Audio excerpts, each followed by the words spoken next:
एक सत्राजित नाम का एक राजा था जिसके पास एक समयंतक मणि थी, और समयंतक मणि जो रोज 8 भार सोना देती थी उस मणि से प्राप्त होता था।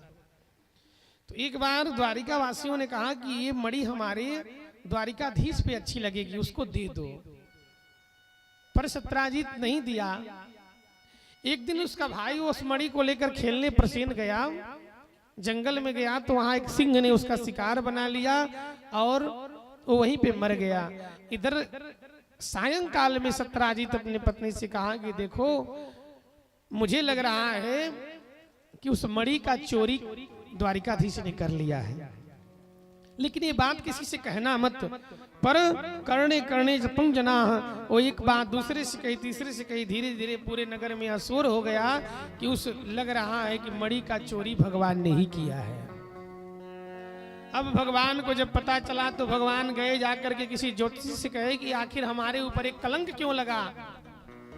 तो उस ज्योतिषी ने बताया कि आप भाद्रपद के चौथ का चंद्रमा देख लिए हैं और उसका जो दर्शन करता है उसके ऊपर कलंक लगता है, इसीलिए उस कलंक को मिटाने के लिए पड़ोसी के घर में पत्थर फेंका जाता है, लेकिन पत्थर किसी को लगना नहीं चाहिए। यदि वो पत्थर लग जाए तो फिर द्विगुणित दोष हो जाता है।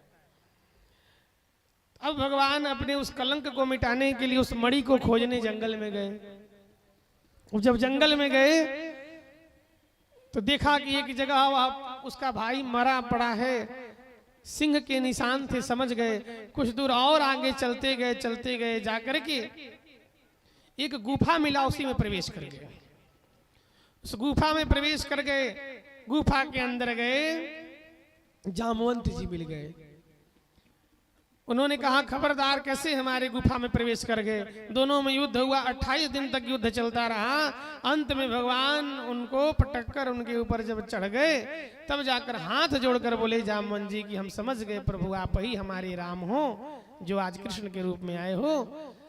तब पूरी बात बताया भगवान ने कि देखो हम आए हैं जरूर, पर हम आए हैं एक मणि को खोजने।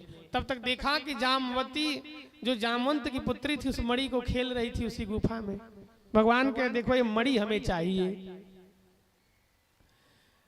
जामवंत जी कहे देखिए ये मणि तो हमने अपने पुत्री को दे दिया है, और पुत्री को जो दे दिया जाता है वो उसे वापस नहीं लिया जाता है।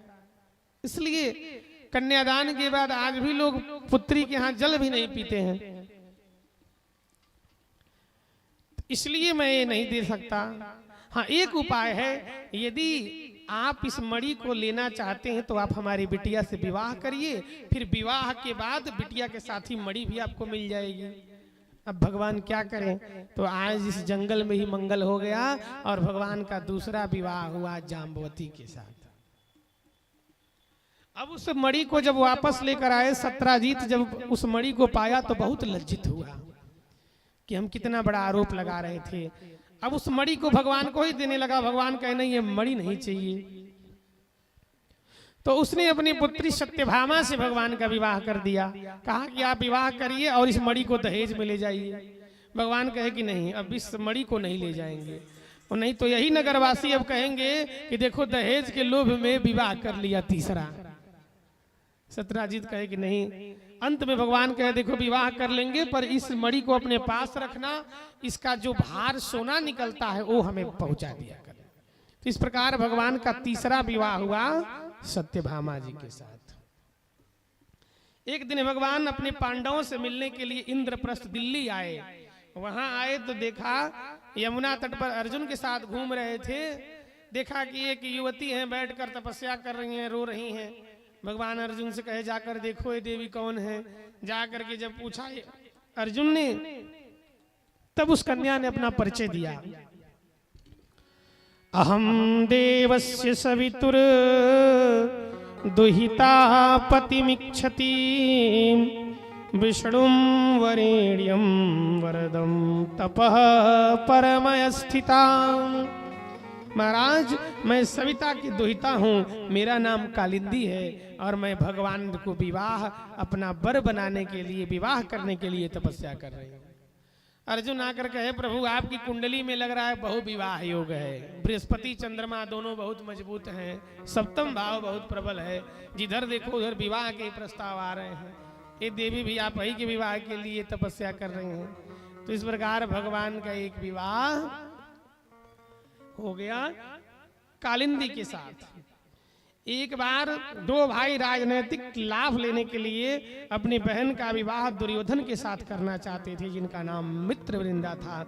भगवान द्वारिकाधीश की वो माला जपती थी, भगवान आए और उनको माला पहना दिया। इस प्रकार भगवान का 5वां विवाह हुआ मित्रवृंदा के साथ। एक थे महाराज कौशल नरेश, जिनका नाम नग्नजीत था, जिनकी बेटी का नाम था सत्या देवी। राजा ने प्रतिज्ञा की कि 7 बैल बलिष्ठ थे, इन 7 बैलों को जो एक रस्सी में नाथ देगा उससे मैं अपनी बेटिया का विवाह कर दूंगा। भगवान आए, प्रसन्नता पूर्वक भगवान ने यह कार्य कर दिया। देखते देखते सभी के सामने बड़े बड़े राजकुमारों को जब विफल कर दिया भगवान ने, तब सत्या देवी का विवाह उनके पिता ने भगवान से कर दिया। ये भगवान का 6ठा विवाह हुआ। वसुदेव जी की एक छोटी बहन थी श्रुतिकृति, भगवान की बुआ लगती थी, और स्नेह को अधिक बढ़ाने के लिए उनका विवाह भी भगवान से कर दिया। अब कुछ लोग ये सोचते हैं कि वो तो बहन लगती थी तो कैसे विवाह हुआ, तो भगवान की बुआ कुंती भी लगती थी, पर भगवान कुंती के पुत्र अर्जुन से अपने भी बहन का तो विवाह कर दिए सुभद्रा का, इसलिए इसमें कोई अतिशयोक्ति नहीं है। एक बार ऊपर चक्र में मछली घूमती हुई दिख रही थी और उसका भेदन करना था मध्य देश में, उसको भी भगवान ने कर दिया। और मध्य देश के राजा की कन्या लक्ष्मणा से 8वां विवाह किया।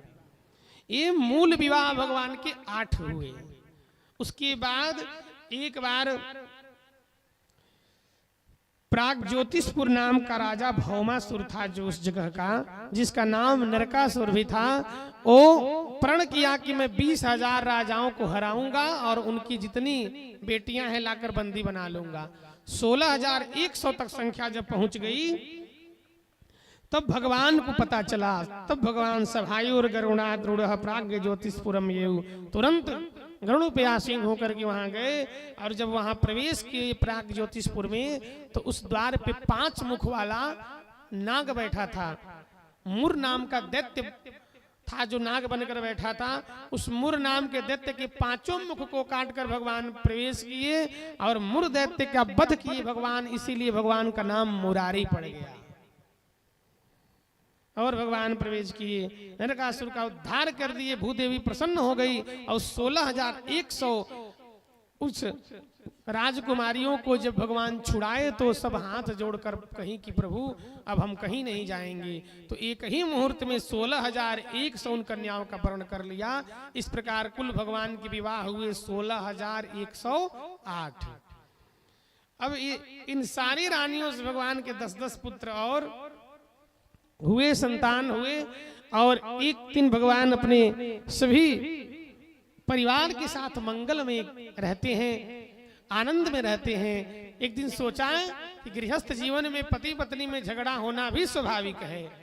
जब तक पति पत्नी में आपस में झगड़े नहीं होते हैं तब तक प्रेम बढ़ता नहीं है। तो उन्होंने सोचा कि हमारी कोई रानी रूठती नहीं है।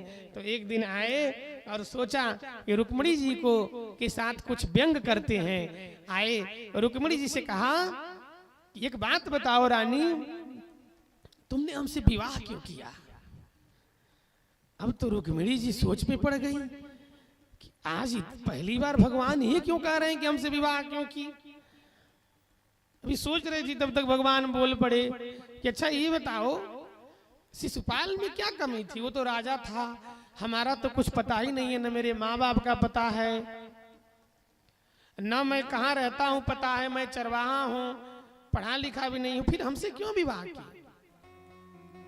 बोलते गए जैसे भगवान ने कहा कि मैं तो कह रहा हूं देवी की अभी बहुत कुछ नहीं बिगड़ा है, जैसे इतना कहा तुरंत रुक्मिणी मैया मूर्छित हो गई कि कहीं भगवान ये न कह दे कि तुम हमको छोड़ दो।